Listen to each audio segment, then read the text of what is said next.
You're listening to They're going to call it a hard foul. They're going to call it a hard foul.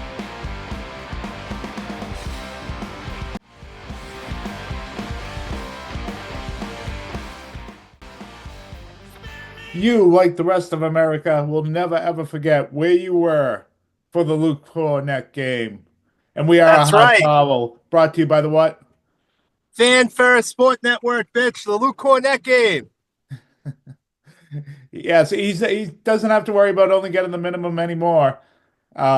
Historic night. Why don't you talk about that from Luke? Yeah, 7 blocks, 10 rebounds, and perfect from the field. Only player in NBA history to do that during a playoff game. Isn't that crazy? Yeah, no, it really was, and just came up huge on a night. Clearly, KP still whatever's going on there is going on there. And Al was in foul trouble in a must-win game, and he was great. And the Celtics, just as a whole, really responded. I thought looked great on offense, um, and really defended at a high level. And we'll spend a lot of time talking about LUKE Kornet, the former Knick, and his revenge game and everything like that. But to me, Mike, last night was about as much as anything Jaylen Brown. I thought this was one of his better all-around games as a Celtic, a career high in assists, defended. I thought he brought the intensity on defense, picking up Brunson, three-quarters court. Really led the attack on offense. I felt like they were playing fast on offense, going right at Brunson with whoever had the ball, making him work on both ends, stressing that New York defense, and getting consistent good looks. And it could have been a night that they lied down and the season would have ended, and we would have been, in this mode of debating, do they tear it all down, and what do they do in the offseason? Instead, we have another game to play and a moment to be proud of last night, at the very least. With all the disappointment that has happened in the series and obviously the Tatum injury, last night was, at least for one night, was a nice night. Yeah, in the second quarter, it looked like they were going to lie down for a little bit there. They were lacking some defensive intensity, and it looked like they were really slow and really tight, on offense, missing a lot of free throws. But then they Then they closed brought out. Brown back in. Yeah, and they closed out the half really well. And of course, Brown diving into the bench to save the ball. They played hard. I mean, Pritchard put up a lot of shots last night, but I thought it was needed. Mhm. Uh, he brought, he brought that effort, and I'm gonna. Oh my God! God bless you. Sorry about that. Yeah, huge sneeze there. Um, and then obviously, LUKE Kornet had his night, and it was a fun game, Jim. It was fun all around. It never really felt like the Knicks were going to come back because the Knicks never, in the second half, the Knicks never felt like they were in a rhythm to me. They weren't really punching back into runs like they were in previous games. There was one play midway through the third quarter where we didn't score, and then Bridges came down and hit a mid-range. And I said, okay, this might be bad now that he saw one go in, but yeah, the Knicks didn't have a historic night offensively, and the Celtics brought the intensity. And for the first time, really, all series, they didn't just play well on offense. The ball movement was there consistently for 4 quarters, and that's how you beat the Knicks. You get them moving left to right, and then you get open shots. You can take them to the basket. You move the ball like that against the Knicks, you get a shot every night. You hope that can continue, and that attention to detail. Doing it for their hurt teammate. Maybe there's something that they're all in this together. But that's how you got to play right there offensively. You got to move that ball. Yeah, and it certainly doesn't hurt when Derrick White is, starts the game off 4 for 4 from three and finishes with 30 something points and seven made threes and two blocks. He was outstanding yesterday. Yeah, I thought they stressed the Knicks defense all game long, and they still hit over 23s, but I thought they were mostly built off of good offense and a good attacks. But Exactly. I thought the tone was really set on the defensive end. I know, and I agree with you, there was that stint of the last couple minutes of the first quarter and the first few of the second where I felt like the Knicks were getting easier looks, and the Celtics were playing bad offense or whatever. Yeah, everything kind of flows into each other. But beyond that, even though the Knicks put up 59 points in the first half, I thought they made a lot of tough shots and like credit to the Knicks type shots. OJ Anunoby hit a contested three. Brunson was really getting into his mid game, which, he excels at. So you just tip your cap to it. But I felt like the Celtics were there. I felt like they were in the New York Knicks shirts. They were defending. Even when it wasn't perfect, they were making it difficult. Unlike the fourth quarter of Game Four, the third quarter even of Game Four, where I didn't feel like the Celtics started that way, and it just went downhill. And then in the second half, the defense was excellent. Now, it didn't Well, I'll hurt. tell you what, the biggest adjustment of the game was not playing Porzingis. That Yeah, that that was a bit. I mean, when he was on the floor, that's when the Celtics weren't playing well last night. He can't play, and Joe said after the game, "I didn't play him because he couldn't breathe." Well, then he shouldn't have started him either. And thank you for making that adjustment, Joe. That was good coaching. I don't think he can play for the rest of the series if the Celtics want to win. no, I don't think so either. And the other thing I don't think the Celtics can do is go double big. And I know that hurts them on the glass, but they've just gotten killed when they're in the double bigs. The Knicks are just getting. They have two players that just feast in the paint, but not with layups, with like kind of pull up mid range games with Brunson and Bridges, which is Yeah, really unique and really great for the playoffs. Uh, really hard to defend if you're a big. Yeah, and really had to, it's almost impossible if you have two of them out there. So Mhm. like the Celtics need to find a way to make this work with just one big. As you saw with Kornet, I thought Thibodeau really did the Celtics a favor in that third quarter by not going double bigs to try to take away some of that momentum from the Celtics. He's not playing Robinson enough. The second game in a row, he really didn't play him in the third quarter. It's And insane. it's kind of, yeah, it really is crazy. And I think when the Robinson Towns lineup really gives the Celtics problems because it forces them to go to that double big lineup, which hurts them on the defensive end quite a bit because you can still play Bridges and Brunson out there and you still have the spacing with Cat. Um, but And defensively, they're really good. yeah, so the Celtics got to, their focus. They got to find a way to stay out of the double bigs, I think, going forward. And I don't know, it's not the easiest thing in the world, but it's either trying to get Karl Anthony Towns in foul trouble, which happened last night, and that was mostly thanks to Karl Anthony Towns. He had three really stupid, unnecessary fouls. He had one on a screen. He had Hmm. one where he pushed Porzingis cutting through the paint for no reason. Like there was just no reason to do it, and it was in front of the whole world. And then the Yeah, when he got blocked by Derrick White, where he decided to bear hug him and then argue that it wasn't a foul afterwards.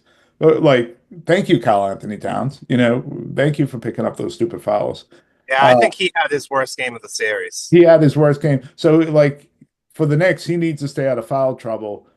And, the other element to this is that it's worked for the Celtics to get Mitchell Robinson off the floor is by fouling him.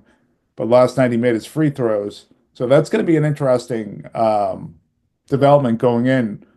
Can the Celtics Well, stay with just one big, other than the Knicks force them their hand, and Rich Robinson and Towns are able to stay on the floor together for Game yeah, 6? I think that's a huge element of this. yeah. I think the fact that um, in Game Six, the refs are going to let a lot go. Bridges. Brunson fouled out. Yeah, Towns Tony was in foul Brothers' trouble. whether was stupid last night. Yeah, it Whether it was a was lot some of of the fouls. fouls on Brunson or the fouls Brunson draw, it was just stupid. Go ahead, Mike, but it was a stupid. Yeah, so Yeah. I think that's gonna help Carl Anthony Towns, who plays well at home. Um, it's gonna be a really really tough game six for Boston, I think. And one of the adjustments I would make is looking at that starting lineup. You're obviously not starting Porzingis. I may look at Sam Hauser um, Yeah. in that moment to see if he can come out He and looked good last night. stretch the Yeah. floor early. If he's able to hit some threes in New York in the first quarter, that could change a lot for Boston. Obviously, you could start Pritchard. I mean, He either really way, could. Yeah. whoever you start between the two of them, you're going to be very small. Um, no matter who you start, I don't think there's a huge difference between the two. It comes down to playmaking, and do you want more playmaking out there and another guy that can cover Brunson, or do you want a move shooter who's going to be running around out there on offense, forcing Anunoby away from the basket? So that's a decision for Joe to make. But I do think Hauser, if he's hitting threes, allows more space for Jaylen Brown and Derrick White offensively, and I may consider that as my option to start Game 6. Yeah, I could see either way. I do like what Pritchard brings, the ability where he gets up in guys' shirt a Yeah, little bit more defensively, even guys that are bigger than him. Um, better because of rebounder his too. aggressive, a better rebounder, and he's one other guy that can attack a little bit. There is some playmaking ability with Pritchard, where and Scal brought this up in the pregame, and I thought the Celtics were really good at this, where they just went at Brunson. And it wasn't even to score every time. It was as much to just get him in the action and make things work. Um, and get him to work a little bit harder, so that the game is a little bit more difficult for him. And the Knicks had to bring help often on that, and it opened up a lot for the Celtics offense. Um, the Celtics just did a better job, I thought, of, not going slow and trying to attack the Towns matchup, and instead understanding that they have a lot of guys that can put the ball to the deck, and it doesn't have to be Jaylen Brown that attacks every time. And instead, find Brunson, go after him, find Cameron Payne, go after him, find McBride, go after him, and make the Knicks get in rotation and open up their offense. I thought Yeah, that was really and play good. with you got to play with that confidence and that Yeah. swagger that they had last night. They have to carry that over into New York. So, you're able to move the ball like that because you're focused and you're confident in what you're doing. Um, I worry about them in New York getting tight and going back to, what they've been in this series. They really have to focus on that ball movement because it helps their defense too, because the shots they're getting are better. Yeah, and they're a Um, lot better. Yeah, they're a yeah, so lot it better. takes away the Knicks fast break. It makes the Knicks go into their slow down offense. And quite frankly, the Knicks aren't going to shoot 75% from the floor ever again. So like if you can focus in and have good possessions even when you're missing shots, you'll have a chance in New York. You really will. Um, but that leadership's going to have to come from Jaylen Brown, and it's going to have to come from Holiday and White. Like they're all going to have to be locked in. And one thing I look at in Game 6 too, Jim, is we haven't had an Al Horford game in the series, and I got a feeling that I just have a feeling in my gut that's coming in Game 6.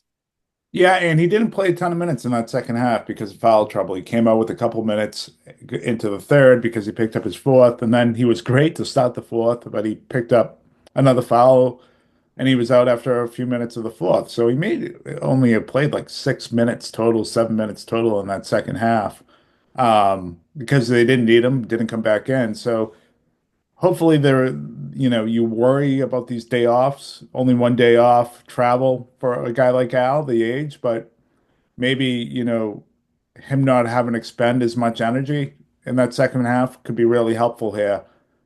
Because they're gonna need him. If you're down Porzingis and Tatum now, essentially. And Uh, Luke Kornet has not played well in New York. He's no, and played I well at think, home, but he has yeah, not played well it's there. it's it's a great point to expect him to give you even 75% of what he gave you last night is probably a tall task.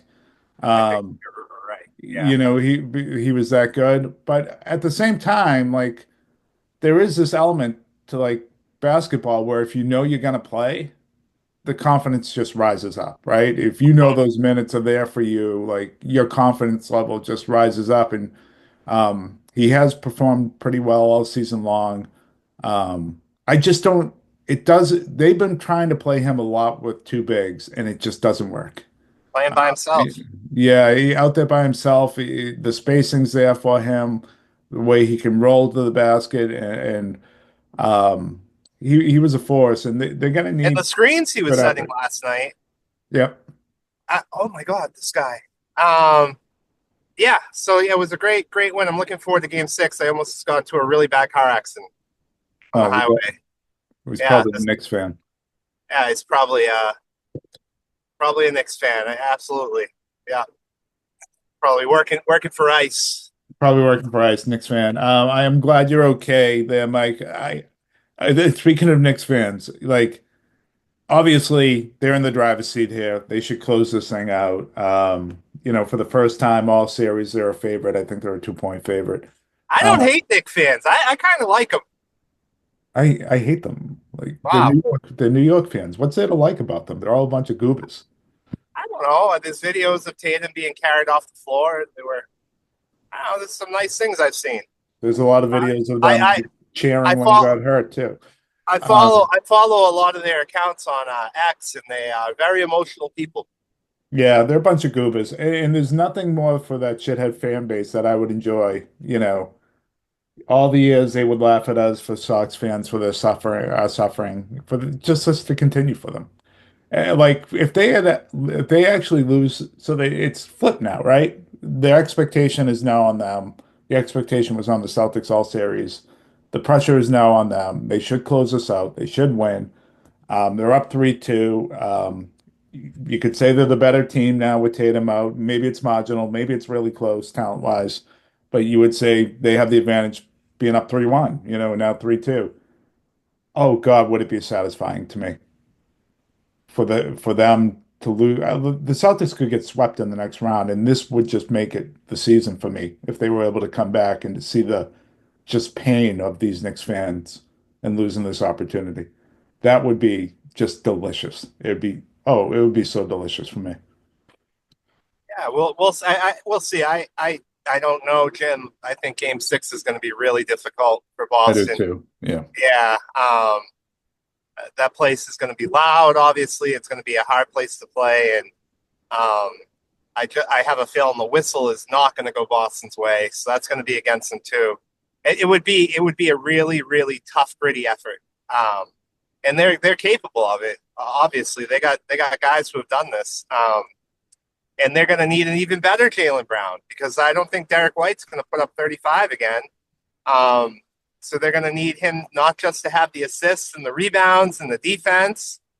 27 points probably isn't going to be enough. It's probably going to have to be an efficient like 35 or 36 from him. So we'll see. I mean, anything's possible, but I'm not picking the Celtics, unfortunately. I'm picking the Knicks to win on Friday.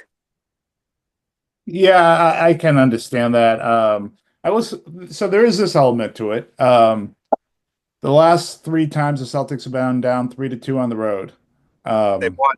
they've won, and two of them you can't replicate because two of them were Jason Tatum games. One was the 46-point performance in Milwaukee.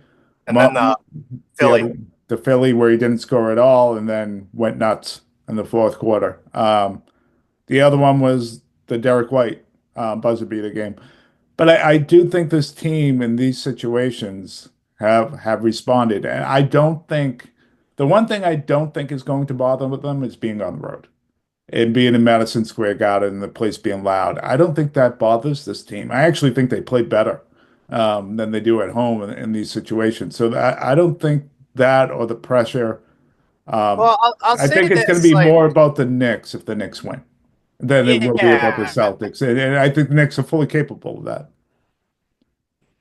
yeah. I'll say this. So, like, the times I've seen them struggle in that atmosphere was only once, and that was in the NBA Finals in Golden State. And I do think that's like Golden State's like a really loud place. They react to their stars when they hit threes, and it's a different kind of atmosphere. New York can be one of two type places. Like if it's close and the Knicks aren't playing well, that place is going to be tight. And I give the Celtics a real shot to win and for the Knicks to kind of fall apart. But if the Knicks get momentum going, that place reminds me of Golden State a little bit, where it can affect teams, even the Celtics. So Yeah, we'll um, see. I mean, Philly's a hell of a place to play. Yeah, Like the Celtics have been in environments that are, that are crazy and loud and nuts. And I think Indiana's a hell of a place to play. To if in terms of a crazy loud environment. So I don't know. Like I don't know. I just don't think. And they're also 3 years removed from that Warriors series, and I think they're a bit more mature than that. I really do believe, maybe I'm wrong, maybe the Celtics fold under this pressure of the Garden. I don't think that's going to happen. I think it will be more about the Knicks. I think it'll be about the Knicks making shots, going to that double big and giving the Celtics problems. The talent, which is at a high level, taking over. Brunson being a really good fourth quarter. I would be surprised if we come on the pod the next day and say that the Celtics, crumbled under the pressure of Madison Square Garden. I think it would be more that the Knicks kind of willed this out. Which I think they're really capable of. Like, I mean, I expect that I expect that to happen more than I expect the Celtics to win, I guess, is what yeah. And if the Celtics are going to win on the road, you have to keep Josh Hart and Mitchell Robinson off the glass, similar to what you did last night. Yeah, Um, you got to find a way to keep them out of double bigs. Like yeah, I really do think so. And you gotta, I think one of those ways to do that is to get Karl Anthony Towns in foul trouble. And I know you said about the whistle, probably not favoring the Celtics, but Cat's problem is, he fouls. and he can't keep his hands off people. So we'll look and say a foul is soft, but when a guy gets by you or he's at your side and you put your hands on him, the ref's going to call that every time because you're not in guard in position. If you're in front of him and you have your hand on him, they're going to let it go. Hmm. But if he's by you, if his shoulders are by you, and like at that point, Cat's either got to have his hands up, straight up as a defender, or just pull him back completely, and he's not capable of that. So I know he's been better at the rim. Like in his defense, I think as the series has progressed outside of last night, it has been better. But you can't be afraid to go at him at the rim because even if you're passing it off, he almost can't help himself. And it's usually like clear as day because you buy him. It's not even like a traffic situation. And that's probably the best recipe to get them out of the double bigs. And obviously the other element is you foul, but Robinson, but he 6 for 6, and who knows how that carries over. Um, I would foul him again. I would too. I would Yeah, too. But I'm less confident now that he looked pretty good. I'm less confident that it's going to work. yeah. Um, I don't know. He's a 43% free throw shooter. He's going to miss. yeah, Yeah, I would stick with it too because that double bigs lineup is killing you, and they're killing you anytime you have two bigs on the floor at all. Like it's not working. It's not working at all. So rotation wise, Mike, I think this is going to be a game where you're playing 7 guys, maybe, right? So it's Kornet and either Hauser or Pritchard off the bench, and that's probably it, right? yeah. I mean, they brought Torrey Craig in for a minute or two last night. You might see something like that, but yeah, I think that's where we're at. The Knicks are in a similar situation. They've been really, I mean, Precious Achua comes in once in a while, but it's really been 7-man rotations for the Knicks all series, and this is the playoffs, so that's what happens. Guys are going to play 40 minutes. We'll see. Friday night, Jim, is it ABC or is it TNT? It's ABC, it's ESPN. Yeah. So all the Oh, games so at the New game's going to York. start Yeah. 25 minutes late. Yeah, and they're the only game on that night, so I imagine it's a later tip off now too, which really sucks. Well, last night was great. It started like right at 7.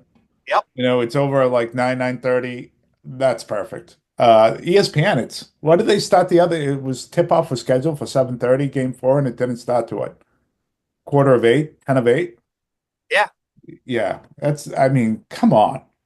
The ESPN production is a mess. It's an absolute It's mess. really bad.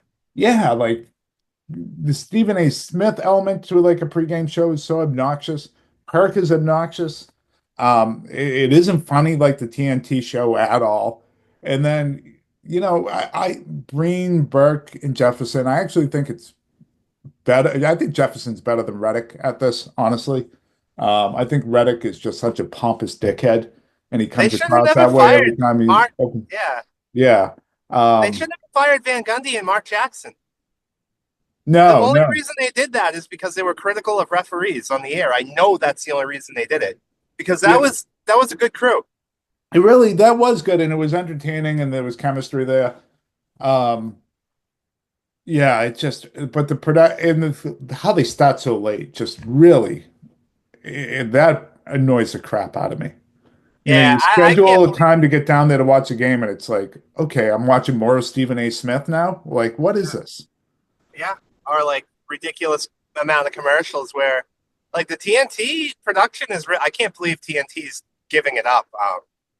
Charles Barkley's going to ESPN, but as soon as he says something, I don't know how. I don't know. It's just bad. It's a bad product. Bad, Is bad, Charles bad. Barkley going to ESPN? I thought they were all going to NBC. No? I know he gave a podcast where he was talking about he will be going to ESPN possibly. That yeah, he is. Yeah, Okay. and he's on this podcast saying, "Well, Perk's an idiot, Stephen A. So Smith's an I idiot, so I don't know how this is going to work out." so I guess they were all going to ESPN? Yeah, I think they are. Yeah, Okay, well, they'll make that product better. Like if that's your pregame show and stuff, then fine. Yeah, you've kind of fixed a big problem. you got a clean house if you're like all of them got to go. Yeah, everyone else shouldn't ever be on TV. Like No, this should just be the group. Yeah, I mean, obviously they can't work every night, but yeah, that I'd solves rather that. have Kevin Harlan and Reggie Miller calling games than this crew. And I think the other crew on ESPN's better. The one, oh, I forget the guy's name, but their B crew I think is better than their A crew Yeah, on ESPN. yeah, it's not bad. It's Is not it bad. Mark Davis? No, I don't think that's a rough. I forget. Yeah, Um, any all right, so anything you want to touch on with the other series before we log off, and any closing thoughts on game five of game six? I think anything with Tatum in the offseason, folks, we spent a lot of time on that in the last pod, and we're just going to push that off until this season actually ends. As long as the Celtics are playing, we're gonna stick to the games here. Mike, anything closing on other series or going forward on these, game six here? I am glad Tatum had successful surgery. His dad's already saying he's coming back early. Um, Yeah. yeah, so um, He doesn't have to just come back right. Yeah. yeah. Well, Steph Curry getting hurt just ruined that playoff series last night. Yeah. Jimmy Butler's not that guy anymore, too. That's No, clear. Yeah. yeah. And so Minnesota, good for them. They took advantage of what they had to do, similar to Boston last year. Really just took that series after losing game one. I give Denver a shot to win at home. I don't give Denver a shot to win two straight, though. I'm starting to really believe now this is OKC's thing to lose right now. Right?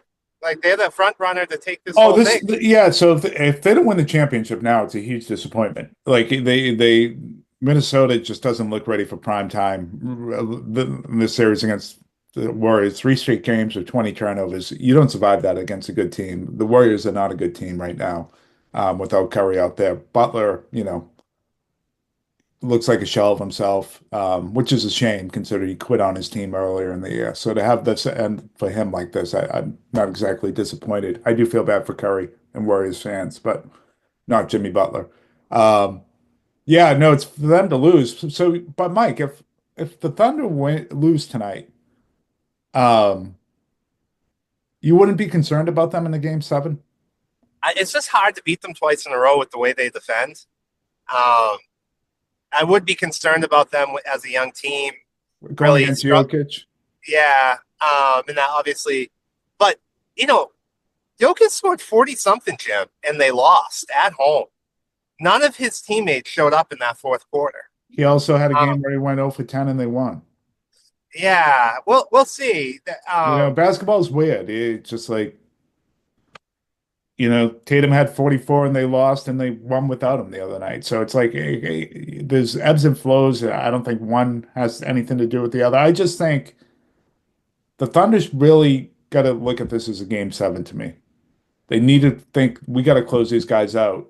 Otherwise, you're going against a team that has won a championship in a game seven, and you've yet to prove it. Yeah, but And to just put it out there, it is hard to make this their game seven when you have to win in Denver. And that is probably one of the hardest places to play in the NBA. oh, I agree, but Yeah. I don't think let's see the maturity of this team tonight. I think this is a big moment for the Thunder tonight. I think this is kind of it's going to show a lot about them. How do they come out? How do they play? How do they treat this game? I think if they, with the Celtics at this point, when the Celtics were at this point of their kind of rise and play with their food, for lack of a better term, I think that should be pretty alarming to the Thunder fans, because I still don't think this is the best team they're going to face in these playoffs. I think the best team they're going to face if Indiana gets through will be Indiana. And Indiana is relentless on both ends. Mhm. And, you are more talented than Indiana and you should win, but it's like one of those matchups where they will just never quit. And if you show that you're going to let your foot off the gas, I, as a Thunder fan, as an NBA fan, I'd be curious whether they can actually win this thing this year. I think And tonight's a big test for them. if you're a Minnesota fan, like you have to be rooting for the Nuggets to win. I don't think you get. I don't think it goes 5 games. It goes 5 games against OKC. That's what I think happens with Minnesota. But you play Denver, a team you beat last year. Team you're confident against. That you got a shot in that series. But if OKC makes it to the Western Conference Final, that Western Conference Final is going to be a joke. I think it's gonna be a bloodbath. And how great is it if you're the Pacers right now? Um, Tatum's obviously out. The Celtics are wounded. Um, the Knicks weren't able to close this out. Their guys have played a ton of minutes.